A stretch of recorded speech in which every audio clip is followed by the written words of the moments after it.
সুন্দরী একটা ফুল পরী জন্মের পরে প্রথম হ্যান্ডসাম যুদ্ধের রাজাকে দেখে একদম ক্রাশ খেয়ে যায়। সে সব সময় রাজার পিছু পিছু ঘুরঘুর করত, অনেক কিউট কিউট কাজ করত, কিন্তু রাজা বিরক্ত বোধ করে। এমন চলতে চলতে কখন যেন সে তাকে একটু পছন্দ করতে শুরু করেছিল।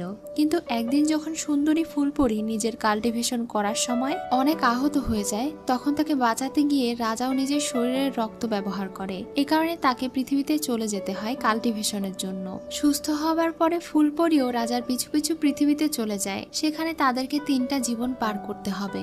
এমন সময় তারা দুজন একে অন্যকে অসম্ভব রকমের ভালোবেসে ফেলে, আর একই সঙ্গে অনেক কষ্টও পেতে হয় তাদের দুজনকেই। কিন্তু এই সব কিছু শেষে যখন তারা পুনরায় স্বর্গে ফিরে আসে, তখন ফুলপরি আর রাজাকে চিনতে পারছিল না। কিন্তু ততদিনে রাজা তাকে প্রচন্ড ভালোবেসে ফেলেছে। এই মুভিটি অনেক সুন্দর, তোমাদের সবার খুবই ভালো লাগবে। তো চলো মুভির কাহিনী শুরু করা যাক। মুভির শুরুতেই দুইজন সুদর্শন ছেলেকে দেখি। তারা দুজন হেভেনে ঘুরে বেড়াচ্ছিল। সেখানে সুন্দর একটা বাগান ছিল। এখানে একটা ছেলে বাইজি নামের একটা ছেলেকে বলছিল সে যদি 3বার পৃথিবীতে গিয়ে কাল্টিভেশন করে ফিরে আসতে পারে, তাহলে তাকে আর হেভেনের ইম্পেরিয়র হওয়া থেকে কেউ আটকাতে পারবে না।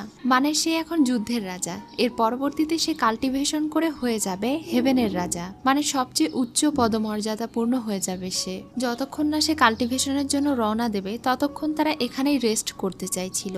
তাদের কথার মাঝেই হঠাৎ করে একটা ফুলের গাছ উড়ে এসে অনেকগুলো পাপড়ি থেকে একটা সুন্দরী মেয়ের জন্ম হয়। এই মেয়েটির নাম হলো চিয়াংগুয়ান। যুদ্ধের রাজা বাইজিকে প্রথম দেখাতেই সে একদম ক্রাশ খেয়ে যায়। সে তার কাছে গিয়ে তাকে ভালোভাবে দেখতে থাকে আর বলতে থাকে, ওয়াও কি হ্যান্ডসাম দেখতে তুমি। তখনই পাশের ছেলেটি বলে ওঠে সে শুধু হ্যান্ডসামই নয়, তার অনেক শক্তি। সে এখন পর্যন্ত সবগুলো দেবতাদের মধ্যে শক্তিশালী। সে চাইলে তোমাকে কাল্টিভেশন শিখিয়ে সামান্য ফুল থেকে পরি বানিয়ে দিতে পারে। চিঙ্গুয়ান যখন রাজার সঙ্গে আবারও গায়ে পড়ে কথা বলতে যায়, তখন সে ওখানে থেকে চলে যায়, আর চিঙ্গুয়ানও তার পিছু পিছু যেতে থাকে। সে তাকে বলে, আমি আপনাকে কি বলে ডাকবো?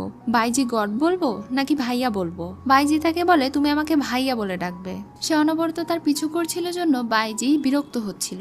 সে তাকে বলে, তুমি কি আমাকে পরি হতে সাহায্য করবে প্লিজ? আমি পরি হতে চাই, আর তোমার মতো শক্তিশালীও হতে চাই। তখন সে তাকে বলে, তোমার দ্বারা এটা হবে না। এটা বলে সে ওখানে থেকে চলে যায়। এভাবেই অনেকগুলো দিন পার হয়ে যায়, প্রায় 1 বছর হয়ে যায়। তারপরেও চিঙ্গুয়ান এখনো তার পিছু করে তার কাছে থেকে পরি হওয়ার টেকনিক শেখার জন্য। কিন্তু সে সব সময় ওই মেয়েটির কাছে থেকে পালিয়ে বেড়ায়। কিন্তু একদিন হঠাৎ করে তাদের দুজনের আবারও দেখা হয়ে যায়। চিঙ্গুয়ান এবার তাকে ধরেই ফেলে, আর এমন ভাবেই ধরে যে সে তার উপরে পড়ে যায় এবং তাদের দুজনেরই কিস হয়ে যায়। এরপর থেকে বাইজি তাকে চাইলেও ইগনোর করতে পারতো না। সে যখনই একটু কাল্টিভেশন করতে বসতো, বাইজি এসে তার সঙ্গে কথা বলতে চাইতো। তার কাছে থেকে বিভিন্ন ধরনের